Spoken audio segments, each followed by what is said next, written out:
You, John Fitzgerald Kennedy, do solemnly swear I, John Fitzgerald Kennedy, do solemnly swear that you will faithfully execute the office of President of the United States that I will faithfully execute the office of President of the United States and will, to the best of your ability, and will, to the best of my ability, preserve, protect, and defend the Constitution of the United States. preserve, protect, and defend the Constitution of the United States. So help you God. So help me God.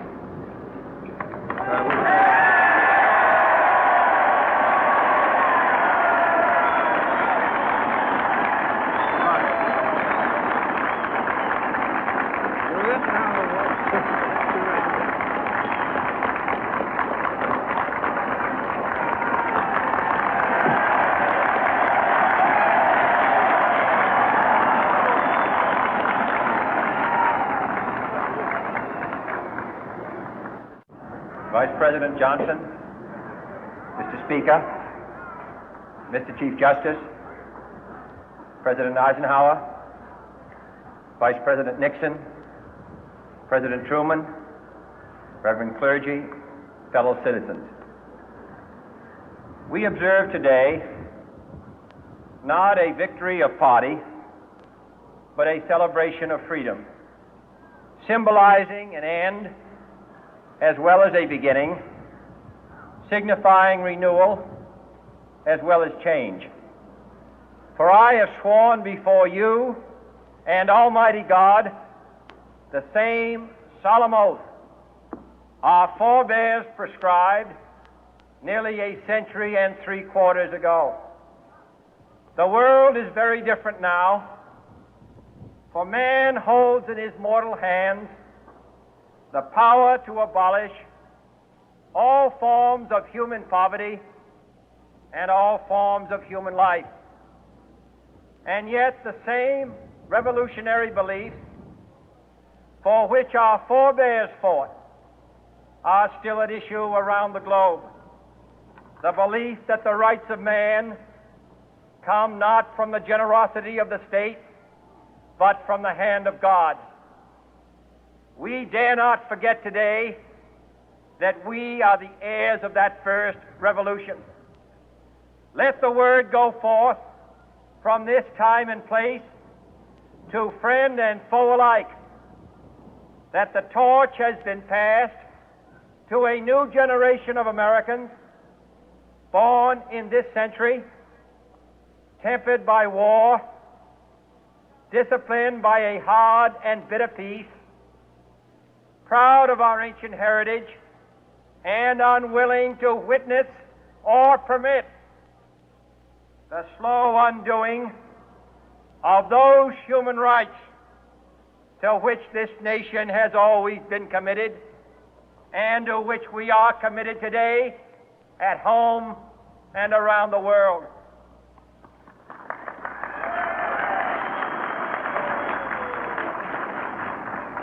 Let every nation know, whether it wishes us well or ill, that we shall pay any price, bear any burden, meet any hardship, support any friend, oppose any foe to assure the survival and the success of liberty.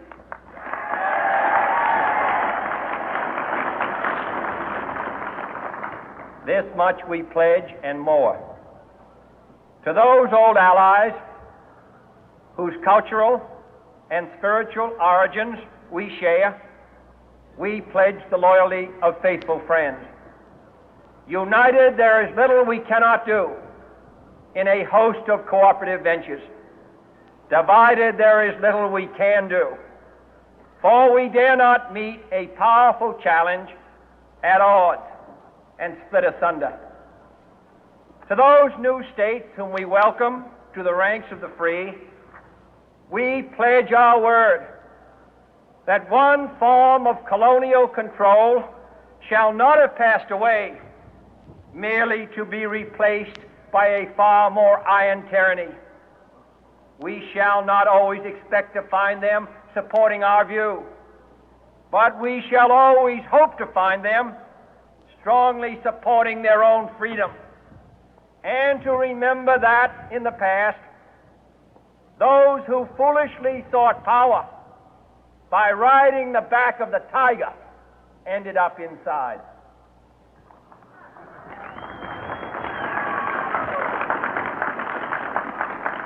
To those people in the huts and villages of half the globe struggling to break the bonds of mass misery, we pledge our best efforts to help them help themselves for whatever period is required, not because the communists may be doing it, not because we seek their votes, but because it is right. If a free society cannot help the many who are poor, it cannot save the few who are rich.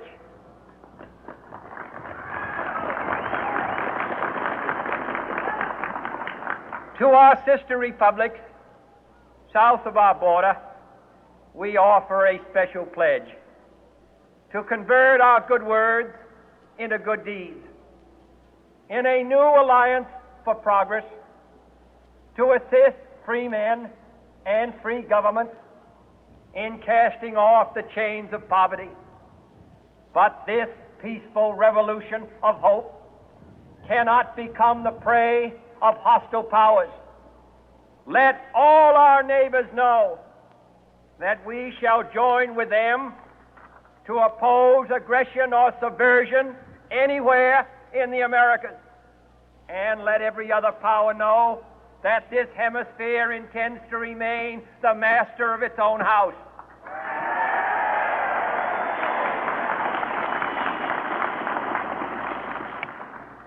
To that World Assembly of Sovereign States, the United Nations, our last best hope, in an age where the instruments of war have far outpaced the instruments of peace, we renew our pledge of support to prevent it from becoming merely a forum for invective, to strengthen its shield of the new and the weak, and to enlarge the area in which its writ may run.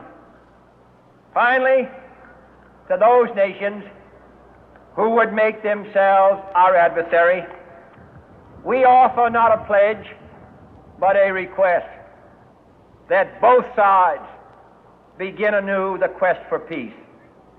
Before the dark powers of destruction, unleashed by science, engulf all humanity in planned or accidental self-destruction, we dare not tempt them with weakness, for only when our arms are sufficient beyond doubt can we be certain beyond doubt that they will never be employed.